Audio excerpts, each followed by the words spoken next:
guys, welcome back to Status of the Nation. Thank you for finding your way back here again. And as you guys know, we break down the biggest stories that have been happening in the week, and then we just talk about them. And yeah, so I mean, in terms of the Republic, really guys, a lot has been going on. I kind of feel like at this point we're all kind of like tired, you know. I was talking to a co-worker of mine, Narato, and I was talking about how it just seems like we can never get a free day in the Republic. Like there's never just a day where there's nothing going on. Like it seems like every single day someone is doing something. I mean, PRASA doesn't have a board, SABC is going through its own things, you know, SASA doesn't have a CEO, SAA also doesn't have a CEO or a board, or, you know, ESCOM doesn't have a CEO. Like there's just honestly too much going on. Like sometimes, like I see people joke on Twitter all the time that the country needs to be shut down. I feel like I agree. Like I'm just at the point where I'm like, come on. And I mean, at this point, all the trending stories like that we talked about last week are still trending this week. I mean, SARS and Praveen are still not getting along. The SASA issue still hasn't been resolved. You know, people want Praveen to be involved in the SASA issues. You've got SARS now wanting to beef with Judge Dennis Davis for, in my opinion, telling the truth, you know, and now they're mad at him and they're talking about he shouldn't be focusing, you know, on politics or whatever. And I read somewhere that they want him to step down as, you know, being part of the Davis committee, and I'm like, but he is the committee, so I don't know. Look, everybody's just going through the most. Like there's just so much going on. So I just figured that, you know what, for today we're just gonna take it really easy. We're not gonna get too in depth with what's been going on, but you know, there is just a couple of things to discuss here and there. So the first thing we're gonna talk about is the ANC, and basically they launched their policy today, Sunday the 12th of March. And there are a couple of interesting things in there that stood out for me. The very first one is that the party's thinking about introducing an electoral college. So the first thing that stood out for me is that the ANC wants to introduce an electoral college, which is basically their way, I suppose, of dealing with the whole succession issue. What's interesting about this is that in 2014, I believe, it was, you know, put out there. You know, they had discussed that it was being brought up, but then they, you know, dismissed it because I'm assuming a lot of people within the party didn't agree.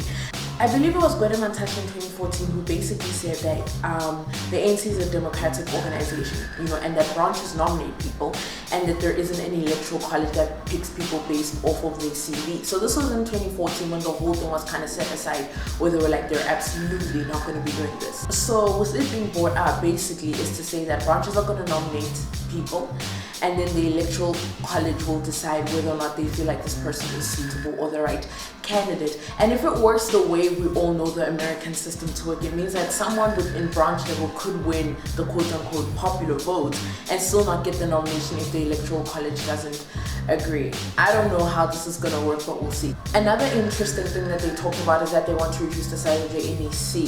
So I read something about them talking about it has to do with the quality of leadership and not so much the quantity, which I mean remains to be seen. I mean, I think at this point it's very clear that the ANC is working hard towards 2019. They have a lot to do in terms of, you know, still convincing people to vote for them and go that way. 2019 obviously is around the corner, and with everything that's been going on in the Republic, it's looking kind of bleak for them, I'm not even gonna lie. But, you know, only time will tell at this point.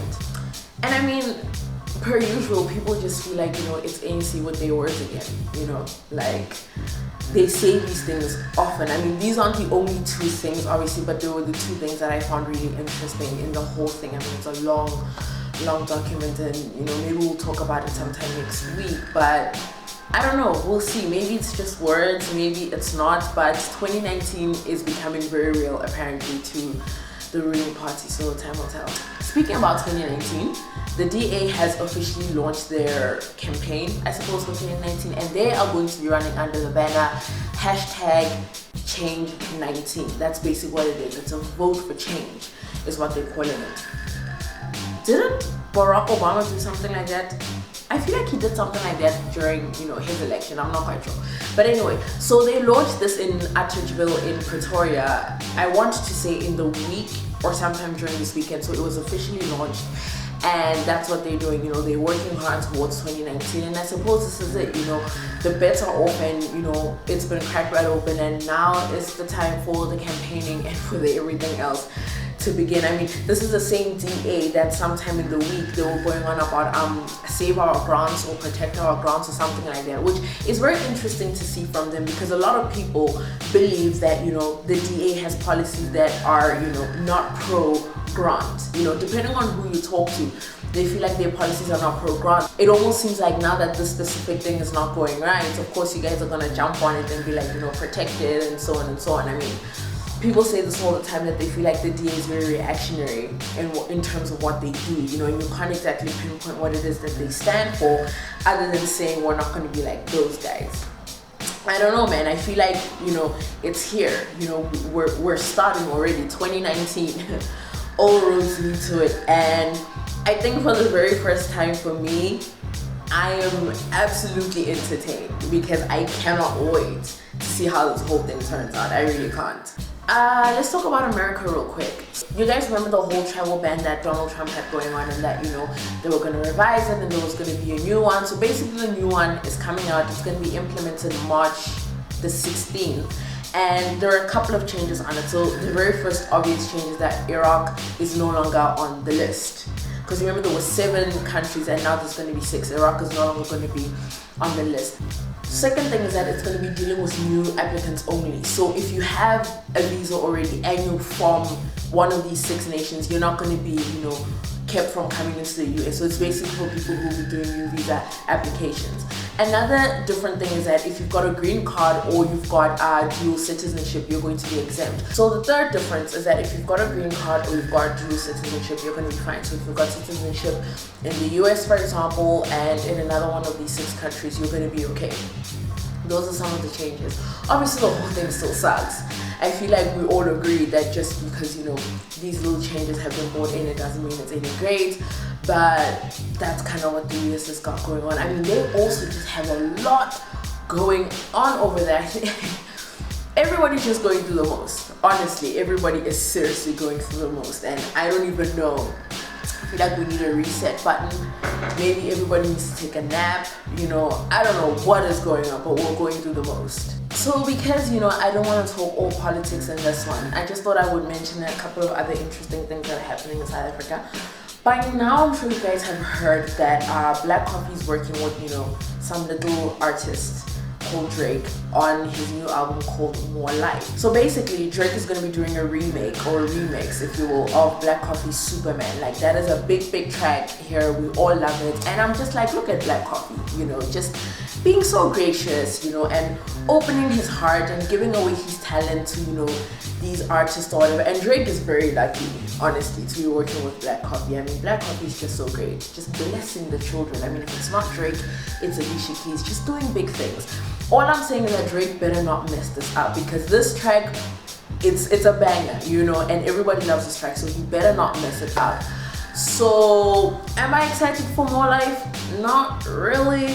But, I'm going to give this track a listen. Look, I'll be fair, I'll give Drake a listen. I mean, he's still very much cancelled for me personally. But I'll be fair, I'll still give the album, and this particular song a listen. But I'm very excited, and I think it's a very, very cool thing for Black Coffee. So, by now you guys are aware, and by now you guys have heard the story of the baby kidnap.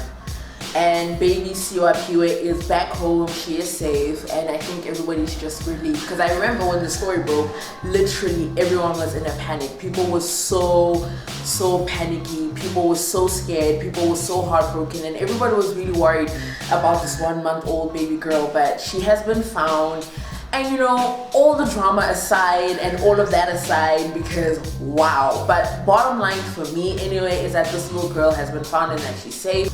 And really quickly, there's just 2 things I want to talk to you guys about. I don't know if you guys are aware, but there's a movie called Kalusi, which is basically the story of Solomon Mahlangu. And if you don't know who that is, do your Googles, especially as South Africans. Do your Googles and find out who this man is. So basically, Kalusi is a story of his life.